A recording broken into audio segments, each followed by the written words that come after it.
Hello दोस्तों। तो कैसे हो आप लोग। तो जैसे आप लोगों का रिक्वेस्ट था कि मेरे लिए हैशमैक भी लेके आओ या फिर डिफरेंट टॉपिक्स भी लेके आओ, तो आज मैंने उस टॉपिक को ले आया है जो कि है हैशमैप्स। बहुत लोगों का रिक्वेस्ट मेरे पास आ रहा था कि भाई हैशमैप भी मुझे समझा दो, मुझे हैशमैप क्या होता है बताओ, मुझे हैशमैप के बारे में कुछ भी नहीं पता। तो मैंने आपके रिक्वेस्ट को सुना और उससे मैंने लेके आ गया है।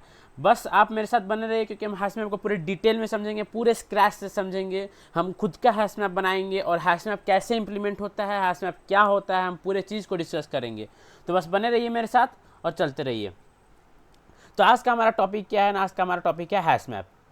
आज हम कुछ नहीं, बस इंट्रोडक्शन देखेंगे कि हैशमैप क्यों आया पिक्चर में, हैशमैप की ज़रूरत क्या पड़ी, हम उसे देखेंगे।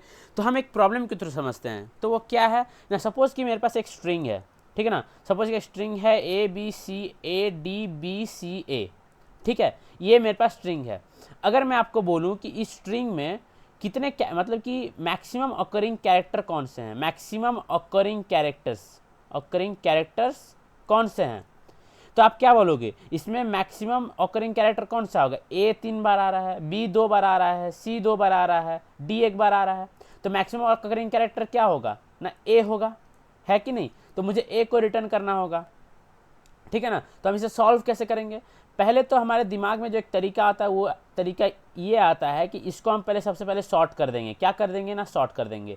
ए B B C C D, sort कर दिया मैंने, ठीक है ना। अब सॉर्ट करने के बाद हम फिर क्या करते हैं ना, हम इसे काउंट करते हैं। हम स्टार्टिंग से काउंट करेंगे कि पहले 3 कैरेक्टर देखिए, ए है तो मेरा मैक्सिमम जो रहेगा वो अपडेट होकर 3 रह जाएगा। फिर 2 है, 2 3 से बड़ा है क्या, नहीं है तो 3 अपडेट नहीं होगा। फिर सी 2 बार है, 2 3 से बड़ा है क्या, नहीं है तो 3 अपडेट नहीं होगा। फिर डी क्या है, डी से बड़ा नहीं है तो फिर मैक्सिमम अपडेट नहीं होगा। यानी कि 3 बार मेरा ए आ रहा है तो मैं फिर ए को क्या करूँगा, रिटर्न कर दूंगा, है कि नहीं। हम इस तरीके से मैक्सिमम करेंगे कैरेक्टर निकाल सकते हैं। लेकिन इसको सॉल्व करने का एक और सबसे अच्छा तरीका, क्योंकि इसका जो टाइम कॉम्प्लेक्सिटी निकल के आता है वो आता है n log n, ठीक है ना, n log n, जो कि इसको सॉर्ट करने का टाइम कॉम्प्लेक्सिटी है। बाकी तो इसको आप रिटर्न कर सकते हो बिग ऑफ n टाइम में, ठीक है ना। लेकिन सॉर्ट करने का n log n लग जाएगा, जो कि बहुत बड़ा टाइम कॉम्प्लेक्सिटी है। लेकिन इसको सॉल्व करने का एक और मेथड है जो कि बहुत आसान सा मेथड है, और उसको यूज़ करके हम इसे सॉल्व कर सकते हैं big O of n time complexity में। वो क्या है ना, सबसे पहले हम एक एरे लेते हैं जो कि परमानेंट एरे हम ले लेते हैं, जिसका कि साइज़ होता है 256। क्योंकि मैं आपकी जानकारी के लिए बता दूं कि जावा में मैक्सिमम 256 कैरेक्टर्स ही होते हैं, ठीक है ना। तो उससे ज़्यादा कैरेक्टर्स नहीं हो सकते, और सबका एक्स की वैल्यू 256 तक ही होता है, ठीक है ना। तो हम क्या करेंगे कि 256 तक का हम लेंथ का एक एरे ले लेंगे, ठीक है ना। और उसमें हर एक पोजीशन पे जिसका एक्स की वैल्यू होगा, हम उसको क्या करेंगे कि उसका इंक्रीज़ कर देंगे। कैसे इंक्रीज करेंगे, सपोज कि ए है, ए का एक्स की वैल्यू क्या है 97, तो 97 इंडेक्स पे सपोज कि ये 97 इंडेक्स है, मैं यहाँ पे प्लस प्लस कर दूंगा। इनिशियली क्या होता है, 0 होता है, तो मैं यहाँ पे प्लस प्लस कर दूंगा, यानी कि इस पे 1 कर दिया। अब बी क्या है, 98 है, तो 98 यानी कि यहाँ पे 98 इंडेक्स पे फिर मैंने 1 कर दिया। सी क्या है, सी अब क्या है, सी 99 इंडेक्स पे होगा, यानी कि अब ये बढ़ के 1 हो गया। अब देखो फिर से ए आया, तो ए अब ये कट के क्या हो जाएगा, 2 हो जाएगा, ठीक है ना, 97 इंडेक्स पे। फिर डी आया, डी कहाँ पे आएगा, 99 इंडेक्स पे आएगा, ठीक है ना। 97 98 99 सॉरी 100 इंडेक्स पे, तो 100 इंडेक्स पे मैं बढ़ा के 1 कर दिया। फिर आता है डी के बाद बी आया, बी यानी कि अब ये अपडेट हो जाएगा 2 हो जाएगा, ठीक है ना। फिर कौन आता है ना, सी आता है, सी आता है यानी कि अब ये भी अपडेट हो जाएगा, ये अपडेट होके क्या हो जाएगा 2 हो जाएगा। सी के बाद फिर कौन आया, ए आया, अब ये अपडेट होके हो जाएगा 3 हो गया। अब मैंने स्ट्रिंग को ट्रैवर्स कर दिया, कितना टाइम कॉम्प्लेक्सिटी लगा, बिग ऑफ n लगा टाइम कॉम्प्लेक्सिटी, हाँ कि नहीं। अब हमें रिटर्न करना है कि मैक्सिमम ऑकरिंग कैरेक्टर कौन सा है। हम क्या करते हैं कि हम पूरे एरे को ट्रैवर्स करते हैं, जो कि लगेगा बिग ऑफ 1 टाइम कॉम्प्लेक्सिटी, क्योंकि हम 256 बार ही ट्रैवर्स कर रहे हैं, वो n के ऊपर, यानी कि इसके साइज के ऊपर डिपेंड नहीं कर रहा, ठीक है ना।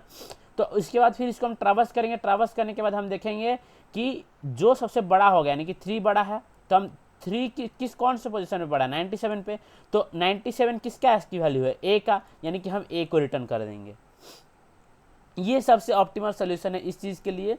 लेकिन प्रॉब्लम क्या हुआ कि अगर हम बात करते हैं स्ट्रिंग के बारे में, ये तो हो गया हमारा नॉर्मल कैरेक्टर की मैक्सिमम और अकरिंग कैरेक्टर कौन सा है।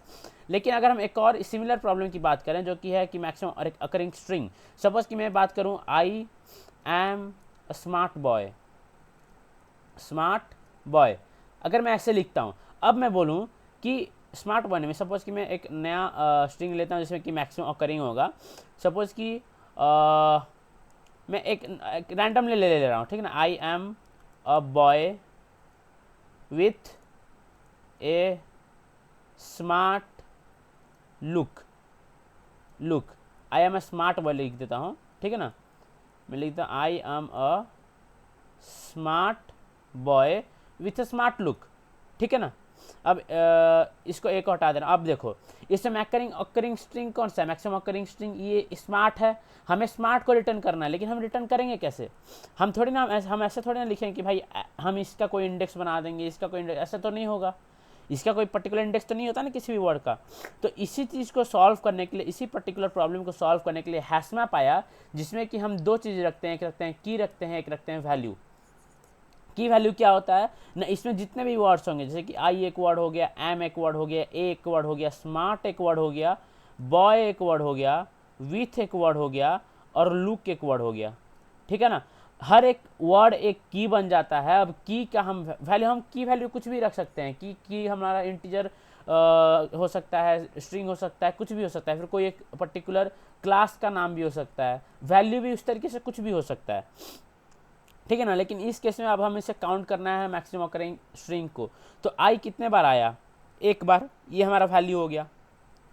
एम एक बार, ए एक बार, स्मार्ट दो बार, बॉय एक बार, विथ एक बार, लुक एक बार, ठीक है ना। अब हम क्या करेंगे कि हैशमैप को ट्रैवर्स करेंगे और जिसका वैल्यू सबसे लार्जेस्ट होगा उस की को हम रिटर्न कर देंगे, ठीक है ना। तो इस तरीके से हम इस प्रॉब्लम को सॉल्व करते हैं big O and time complexity में, जो कि बहुत ही अच्छा सॉल्यूशन है, ठीक है ना। इसलिए हैशमैप पिक्चर में आया। अब हम अगले वीडियो में डिस्कस करेंगे हैशमैप के कुछ ऑपरेशंस के ऊपर। तो आप बस बने रहिए, क्योंकि मैं आज का बस इंट्रोडक्शन दिया कि इसमें वैल्यू की वैल्यू कैसे स्टोर होता है। हैशमैप एक्चुअली में दो चीज़ स्टोर करता है, वो होता है की और एक वैल्यू। वो किस फॉर्म में स्टोर होता है उस बारे में डिस्कस करेंगे आगे, ठीक है ना। हम खुद का हैशमैप बहुत जल्दी बनाने वाले हैं, बस आप मेरे साथ बने रहिए ताकि आपको पता चले कि हम किस तरीके से हैशमैप बनाते हैं, हैशमैप में क्या होता है एक्चुअली में, जो हैशमैप में होता है वो किस तरीके से होता है, इंप्लीमेंटेशन क्या होता है। हम बिल्ट इन के बारे में बात तो करेंगे, तो बस बने रहिए मेरे साथ, ठीक है ना। तो चलिए फिर मिलते हैं नेक्स्ट लेक्चर में, जिसमें कि मैं कुछ ऑपरेशन को डिस्कस करूँगा। बस लाइक शेयर सब्सक्राइब करते रहिए ताकि मैं और भी नए टॉपिक्स लाते रहूँ। जैसे कि मेरे दोस्त ने बताया था कि हैशमैप बना दो, तो भाई मैंने बना दिया। तो आपको और जो भी आगे के टॉपिक्स चाहिए आप मुझे कमेंट बॉक्स में कमेंट करते रहिए ताकि मैं उसको भी लाते रहूं और आपका हेल्प होते रहे, ठीक है ना। तो चलिए फिर मिलते हैं नेक्स्ट लेक्चर में, बाय बाय।